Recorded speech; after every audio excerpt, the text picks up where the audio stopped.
오피스 건물이 등급이 B, C, D 등급일 경우에는 공실이 많이 늘어났다. 서울 아파트 매도 물량이 8만 4천 가구 정도. 집값의 하락폭이 하반기로 갈수록 더 커지지 않을까?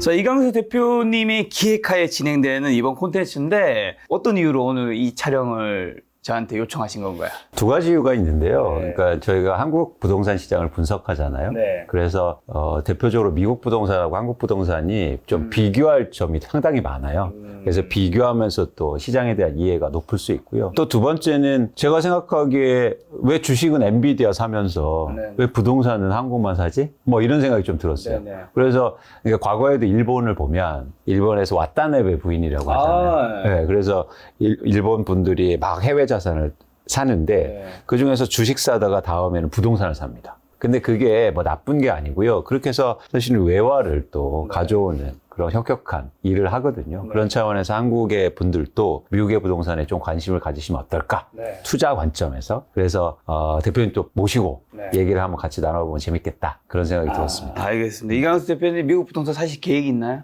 있습니다. 알겠습니다. 자, 그럼 우선 한국 부동산부터 먼저 여쭤보면 지금 이제 총선 끝났잖아요. 네. 총선 이후에 시장 분위기 지금 4월 말이죠. 벌써 이제 오늘이 4월 26일 어떤가요? 일단 단기적으로 보면 한국 부동산이 굉장히 빠르게 변하고 있어요. 네. 왜냐하면 그 총선 전에는 그 좀 기대가 있었어요. 시장에 대한 기대감. 어떤 기대감이냐면 좀 뭐 정책 규제 완화도 많이 하고 그다음에 정부가 계속 뭔가 발표하니까 잘 되겠구나. 쉽게 말해서 가격이 오를 거라. 이런 기대감이 있었는데 총선 이후로는 그 기대감이 굉장히 급속하게 얼어붙는 것 같아요. 그래서 그러면서 매물이 특히 많이 증가하고 있습니다. 매물이. 네, 그래서 서울 아파트 매도 물량이 8만 4천 가구 정도. 제가 그 기록이 산정된 이후로 최고 수치입니다. 그래서 집을 갖고 계신 분들이 팔려고 많이 내놓는 그런 상황이고요. 네. 근데 이 부분을 좀 이해하실 필요가 있어요. 뭐냐면 최근에 정부가 규제 완화를 막 하고 부동산 정책도 많이 발표했잖아요. 그러면 이런 발표를 할 때 기대를 한 사람은 누굴까요? 결국에는 두 부류가 두 개가 시장을 움직이는데 하나는 수요자와 그리고 집을 갖고 계신 분들이 집값을 결정하잖아요. 근데 이런 정책 규제 완화가 누구한테 더 기대를 많이 하게 만들었을까요? 당연히 집을 갖고 있는 사람이요. 그래서 집이 없고 무주택자가 규제 완화해서 집값 오르겠다 이걸 기대하진 않잖아요. 그런 측면에서 최근에 규제 완화를 한국에서는 집을 갖고 계신 분들이 기대를 많이 했어요. 그러다 보니까 호가도 많이 올리고 이제 부동산 시장 좋아지겠다 이런 기대를 했는데 이제 그런 기대가 없어지는 거죠. 그러면서 매도 물량도 많이 증가하고 그렇게 되면 좀 집값의 하락폭이 하반기로 갈수록 더 커지지 않을까? 그런 전망을 하고는 있습니다. 지금 8만 4천 건이에요, 매물량이. 그렇습니다.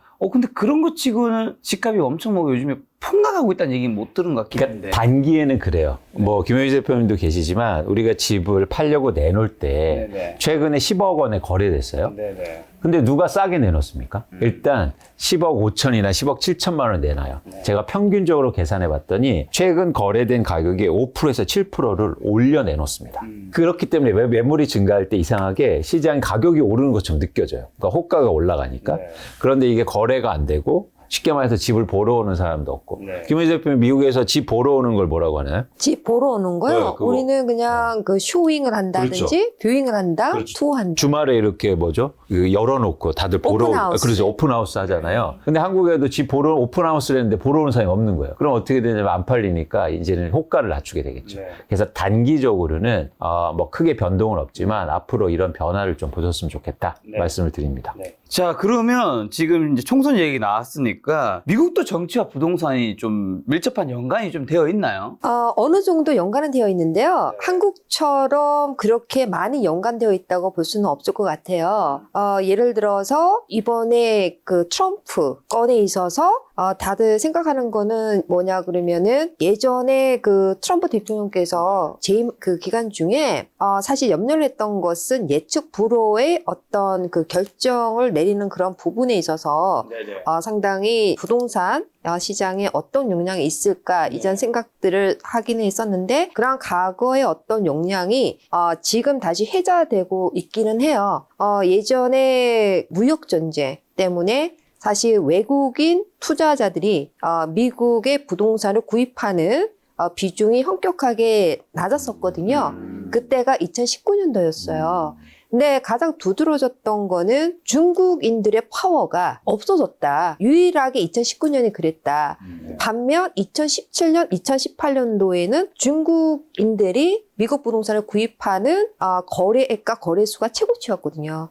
그거는 중국의 정책 때문이었고, 반면에 2019년은 최저치였어요. 그리고 전반적으로 세계에 있는 국제 투자자들이 미국 부동산을 구입하는 그 거래액과 수가 최저치였거든요. 그래서 그런 것들이 세계적인 그러한 경제라든지 정책이라든지 이런 것에 어느 정도 맞물려서 움직일 수 있는 것을 감안했을 때 궁극적으로는 미국 부동산 시장에도 잠재적 영향은 있을 거라는 생각은 하죠. 그러나 중요한 거는 미국 자체는 그러한 정책이나 정권이 바뀐다 해서 뿌리 깊게 이어온 전반적인 부동산에 대한 제도가 바뀌지는 않아요.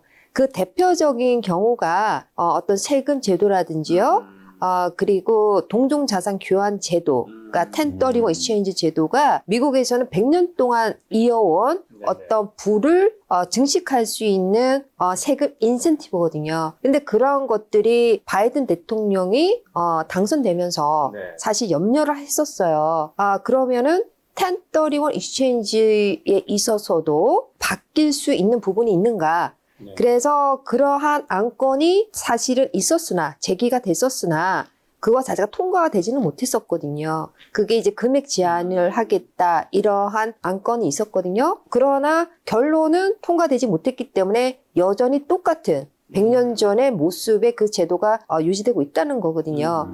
그래서 이제 그런 걸로 봤었을 때는 미비한 영향은 어느 정도 있을 수 있으나 전반적인 큰 변화는 그리 있을 것 같지 않아 보이고요. 그리고 대부분의 미국인들은 한국에 있는 분들처럼 그러한 어떤 정권 교체라든지 그런 부분에 있어서 많이 민감하지는 않은 것 같습니다. 그러니까 이게 큰 차이가 좀 있는데요. 뭐냐면 이게 한국은 부동산 시장에 정책이 미치는 영향이 되게 커요. 그죠. 네, 그래서 예를 들어서 뭐 정권이 바뀌거나 아니면 정치 주체가 바뀌면 가장 크게는 사실은 부동산의 세금하고 연관성이 높은데 갑자기 세금이 바뀌거든요. 근데 대표님 말씀하신 것처럼 미국은 누가 정권을 하든지 그 큰 줄기는 사실 바뀌지 않는다는 거죠. 그런 측면에서는 사실 불확실성이 좀 적은 거죠. 우리는 막 누가 되면 막 갑자기 빨리 움직여야 돼. 그리고 바뀌어야 돼. 사실 그런 측면에서는 미국하고 한국의 부동산이 좀 다르지 않느냐. 네. 제 말이 맞죠? 네, 맞습니다. 자, 근데 미국 대선 앞두고 있잖아요. 이제 11월 얼마 안 남았죠. 이제 네. 딱 한 반년 정도 남은 것 같은데, 현지 분위기는 어떤가? 한국에서는 제가 전문가분들 얘기 들었을 때는 트럼프가 거의 뭐 될 것 같은 분위기가, 근데 사실 투표는 언제든지 까보기 전까지 알 수 없는 거긴 하지만, 현지는 어떤가요? 기대를 많이 하는 사람들이 있는가 하면 또 항상 긍정과 부정은 같이 동반이 되잖아요. 근데 항상 그 선거가 가까워오고 그러면서 특히 트럼프를 지지하는 지지층의 어떤 그 활동이 조금 더 적극적으로 보여지는 그런 경향이 있어요. 그래서 바이든 대통령이 당선되던 때를 우리가 다시 생각을 해봤었을 때도 사실 그 누구나 봤어도 바이든 대통령이 당선될 거라는 생각을 그렇게 많이 하지는 않았었거든요. 근데 실제로 투표를 해보니까 사실 좀 바뀌는 그런 결과가 있었는데요. 지금도 마찬가지예요. 어떠한 그 겉으로 보아지는 전체적인 활동이라든지 기대치는 여전히 트럼프 쪽으로 지금 더 강하게 보여지고는 있는데요. 사실 그거는 그때 돼봐야지 알 것 같아요. 근데 제가 작년 말에 미국에 좀 다녀왔거든요. 그랬더니 되게 놀란 게 그 집마다 트럼프 사진을 다 크게 걸어놓은 거예요. 그러니까 그만큼 저는 한국만 그렇게 정치에 열정적인 줄 알았어요. 근데 미국은 뭐 더 하는 것 같더라고요. 그러니까 트럼프를 좋아하시는 분들이 훨씬 더 적극성을 띠는 것 같아요. 맞습니다. 그렇죠. 네. 그래서 자기 집에 막 사진을 이만한 거 걸어놓고. 한국 그러지 않아요. 네, 그렇죠. 그러니까 저희는 유튜브를 열심히 보고 북한은 그렇게 하는데. 그래서 와 트럼프 전 대통령이 이런 인기가 그렇죠. 팬덤이 확실히 그거요. 팬덤. 말씀하신 것처럼. 자, 그러면 다시 이제 한국으로 좀 돌아와서 네. 지금 이제 4월 말이니까 1분기 시장은 다 정리됐을 거잖아요. 네. 1분기 수도권 시장 집값은 그래서 올랐어요, 떨어졌어요? 정확히는 사실은 오르지 않았습니다. 3분기 실거래가를 보면 네. 계속 하락 추세인데요. 중요한 변화가 좀 있었어요. 뭐냐면 거래량이 급증했어요. 거래량이 급증. 그래서 서울 아파트 거래량만 보면 평균적으로 2,400건, 500건 정도 되다가 거의 4,000건으로 증가했어요. 거래량이 늘었다라는 거는 좋은 거 아닌가요? 아니, 그 가치 판단은 아니에요. 그러니까 만약에 부동산이 상승한다는 입장에서는 이제 좋은 거죠, 좋은 거죠. 만약 떨어진다 입장에서는 뭐 그런 안 좋은 쪽이 거고. 네. 어쨌든 그래서 그런 차원. 시장이 살아나고 있다. 아니, 그 표현도 좀 이상해요. 제가 너무 까칠한가? 어쨌든 시장에서 거래량이 증가하고 있다는 건 향후에 가격 상승의 어떤 신호를 줄 수 있습니다. 신호를 줄 수 있다. 네, 그렇죠. 그러면 거래량이 왜 증가하느냐 이유를 좀 살펴봐야 되잖아요. 그래서 거래량이 증가한 지역을 구분해 보면 가격이 하락한 곳에 거래량이 증가했어요. 그래서 가격이 오른 곳은 오히려 거래량이 줄어들고. 그러니까 지금 시장의 변화는 가격이 일부 떨어진 지역은 거래량이 확 증가했고 반면에 가격이 안 떨어지거나 오르는 지역은 거래량이 오히려 감소했다. 그러니까 이 얘기는 무슨 이야기냐면 다시 가격이 오르면 거래량은 급감할 수 있다는 거죠. 제가 계속 강조하지만 중요한 건 거래량이 추세적인 증가거든요. 그런 측면에서는 아직 시장의 변화를 좀 읽기는 힘들고 또 아까도 서두에도 말씀드린 것처럼 매물이 오히려 증가하고 있기 때문에 가격 하락이 좀 본격화될 수 있지 않을까. 근데 그렇게 워딩 생각하고 한개를 있습니다. 정확하게 그럼 짚고 넘어가겠습니다. 거래량 급증했다는 얘기 해주고 그 다음에 오르지 않았다고 해주셨어요. 이 말을 잘못 들으면 이제 떨어졌다고 들을 수 있는데 또 그 말은 아닐 수도 있어서 떨어진 건가요? 아니면 그냥 보합이란 건가요? 제가 사실은 보합이라는 말을 굉장히 싫어하거든요. 네. 근데 단기적인 지금 보합이에요. 그러니까 지금 정체된 상황, 가격이 위아래로도 아니고 오르지도 떨어지지도 않은 현재는 보합인 상태. 그러니까 단기로만 보면 단기로 봤을 때. 네, 그렇게 보고 있고 일단 1, 2, 3개월은 실거래가 지수는 하락했다. 그렇게 보시면 됩니다. 근데 이제 이렇게 말씀드리면 많은 분들이 가끔 어떤 분들이 야 우리 집은 올랐어.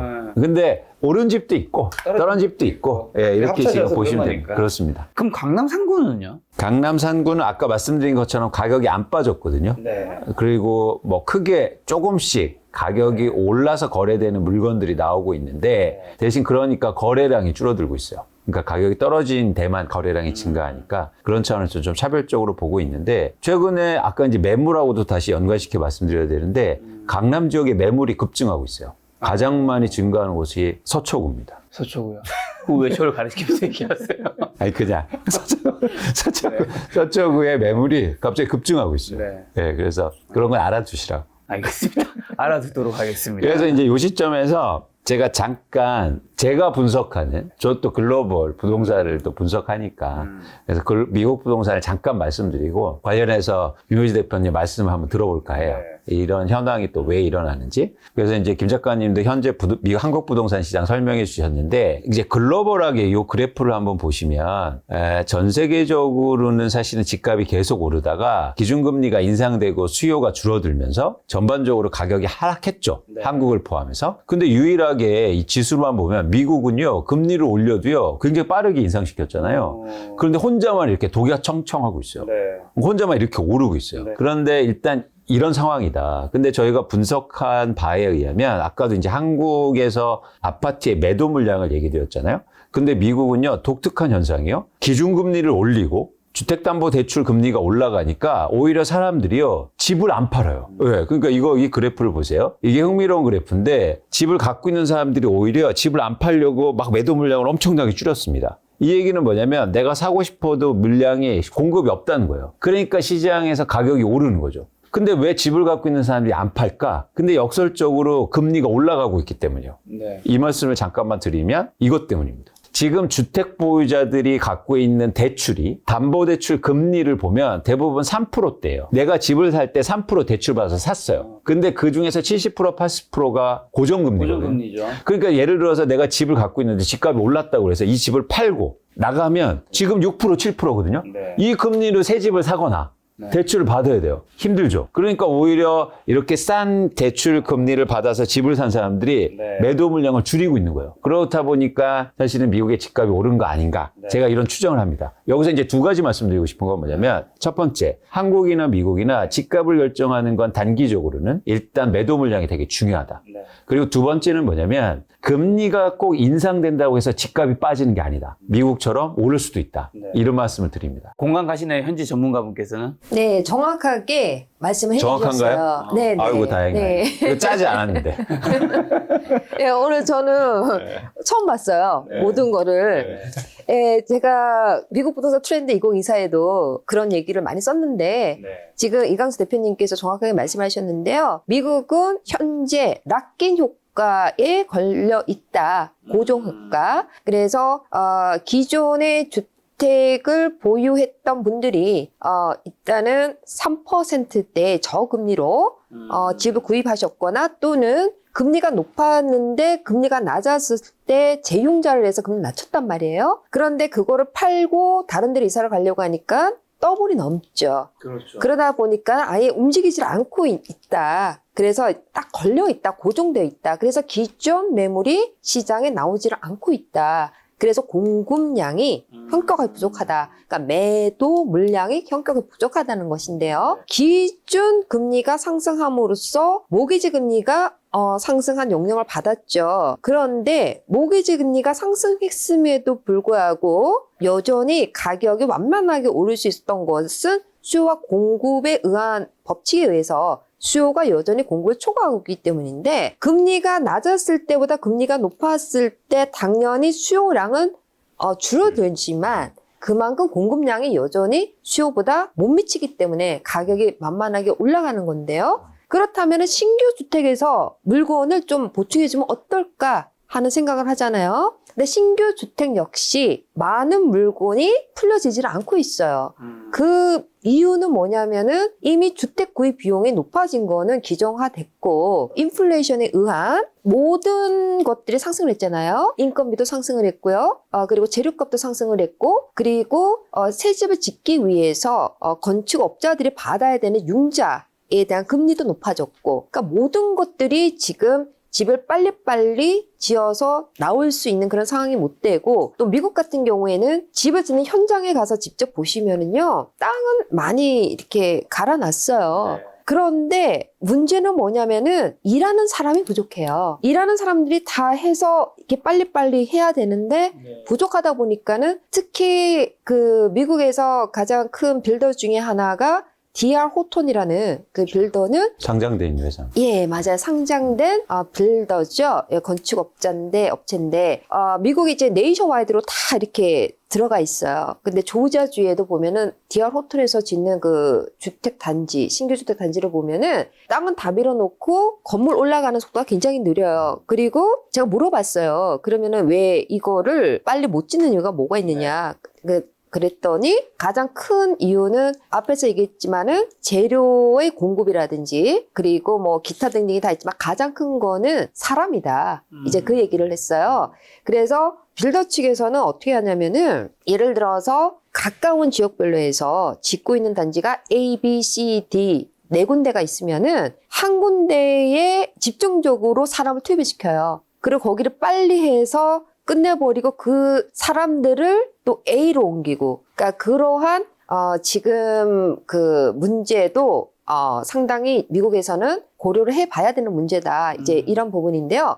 그것이 어떻게 보면은 트럼프 대통령 때 있었던 그런 정책에 대한 잔재다. 사실 또 그렇게 볼 수 있는 거거든요. 어떻게 미국에 가야 되나요? 집 지러? 저 좀 미장 이런 거 할 수 있는데. 미장. 미장. 돈이 더 필요하지 않을까? 제가 그 건설사도 다 했죠. 맞다. 경력이 좀 얼마입니까? 근데 갑자기 궁금한데 예를 들어서 그 건축 현장에서 일하면 일당이라고 하죠. 네. 한국에서는 어느 정도 돼요? 일당은 많이 주죠. 예.